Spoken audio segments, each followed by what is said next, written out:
नमस्कार, स्वागत है हमारे झारखंड न्यूज में। चलिए देखते हैं झारखंड के फटाफट ताज़ा खबरों को। आप न्यूज को झारखंड के किस क्षेत्र से देख रहे हैं, हमें कमेंट में अवश्य बताएं। साथ ही खबरों का अपडेट पाने के लिए हमारे चैनल को जरूर सब्सक्राइब करें और साथ ही बेल आइकन को प्रेस करें। तो चलिए बढ़ते हैं खबरों की ओर। बाबा बैजनाथ मंदिर में ई पास के साथ शुरू हुई पूजा। 18 से कम उम्र के बच्चों के प्रवेश पर रोक। द्वादश ज्योतिर्लिंग में सर्वश्रेष्ठ कामनालिंग बाबा बैजनाथ के दरबार में एक बार फिर ई पास के माध्यम से जलार्पण की व्यवस्था शुरू कर दी गई है। बताते चले कि बाबा मंदिर आम श्रद्धालुओं के लिए लगभग 150 दिन बाद खोले जाने के दूसरे ही दिन से ई पास बनाने में परेशानी हो रही थी। परिणाम स्वरूप ऊहापोह की स्थिति में बगैर ई पास के ही कुछ दिनों तक बाबा मंदिर में श्रद्धालुओं के प्रवेश की अनुमति प्रदान कर दी गई थी। 4 साहित्यकारों की पुस्तकों का विमोचन। निवारनपुर बेतार केंद्र स्थित सभागार में रविवार को एक साथ 4 पुस्तकों का लोकार्पण किया गया। झारखंड हिंदी साहित्य संस्कृति मंच के अध्यक्ष कामेश्वर प्रसाद श्रीवास्तव निरंकुश के द्वारा रचित काव्य संग्रह कोरोना कहर, मंच के उपाध्यक्ष निरंजन प्रसाद श्रीवास्तव द्वारा रचित कविता संग्रह समय की रेत पर, अनीता रसीम द्वारा रचित कहानी संग्रह सरई के फूल तथा आशुतोष प्रसाद एवं निरंकुश के संपादकत्व में लिखित निबंध संग्रह उर्दू के कलमकार हिंदी से प्यार नामक 4 पुस्तकों का लोकार्पण कर दिया गया है। फार्मासिस्टों की डिग्रियों की होगी जांच। मंत्री स्वास्थ्य मंत्री बन्ना गुप्ता ने कहा कि कई लोग फार्मासिस्टों की फर्जी डिग्रियां लेकर काम कर रहे हैं। ऐसे लोगों की पहचान कर उन पर कार्रवाई की जाएगी। राज्य में कई जगहों पर फार्मासिस्ट के पद रिक्त हैं, जिन्हें भी भरने का काम पूरा किया जाएगा। इसके लिए बहाली निकालने की प्रक्रिया शुरू की जा रही है। उन्होंने कहा कि कोरोना काल में फार्मासिस्टों ने जिस तरह से अपनी भूमिका निभाई वह काबिले तारीफ है, लेकिन उन्होंने अपने अंदर घुसे वैसे लोगों को पहचानना है जो फर्जी डिग्रियां एवं इस पेशे को नुकसान पहुंचा रहे हैं।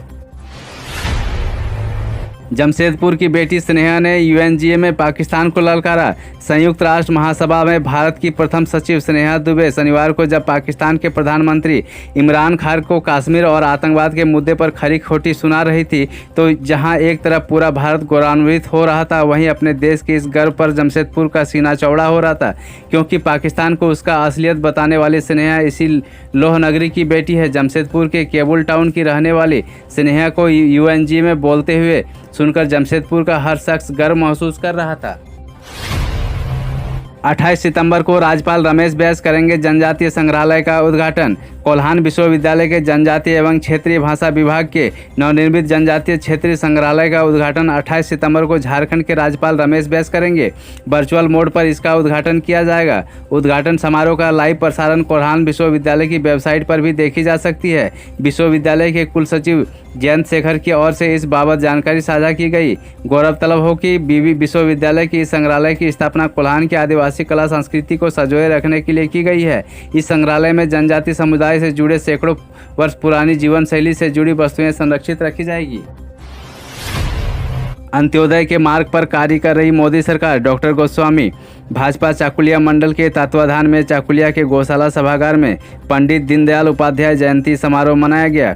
इसकी अध्यक्षता सद्दल महतो ने की। मुख्य अतिथि भाजपा के पूर्व प्रदेश अध्यक्ष दिनेशानंद गोस्वामी और अतिथियों ने पंडित दीनदयाल उपाध्याय के चित्र पर दीप प्रज्वलित कर तथा पुष्प अर्पित कर उन्हें श्रद्धांजलि दी।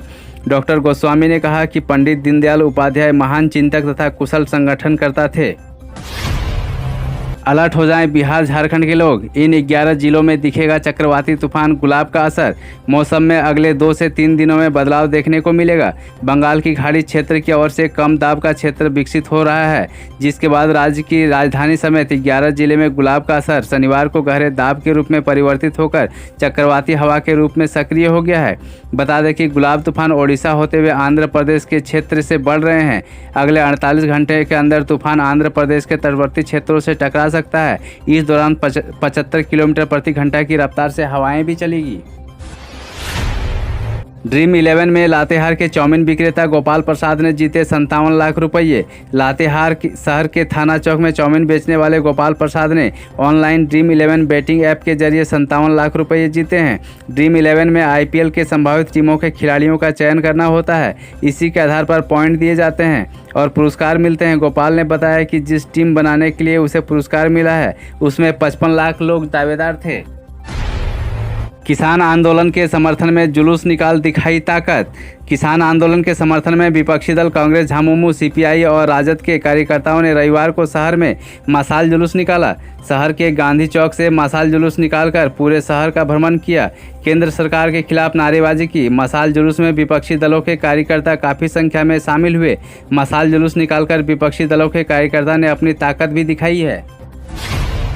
कोईहरा गांव में हाथियों को देख ग्रामीणों में मची भगदड़। ईसीसीएल राजरप्पा क्षेत्र में विस्थापित गांव कोईहरा में हाथियों का झुंड पिछले 2 सप्ताह से उत्पात मचा रहा है। लगातार हाथियों का झुंड ने कोईहरा गांव के आसपास में लगे धान की फसलों को भी भारी नुकसान पहुंचा रहा है और रात के अंधेरे में गांव में विचरण करते देखे जाते हैं, जिससे ग्रामीणों को डर डर कर रात गुजारना पड़ रहा है। बीती रात भी हाथियों के झुंड ने कई खेतों में लगे धान की फसलों को रौंदकर नष्ट कर दिया, जिससे कोईहरा गाँव के किसान त्रिभुवन मुंडा, अरुण मुंडा, रवि मुंडा को काफ़ी नुकसान हुआ है।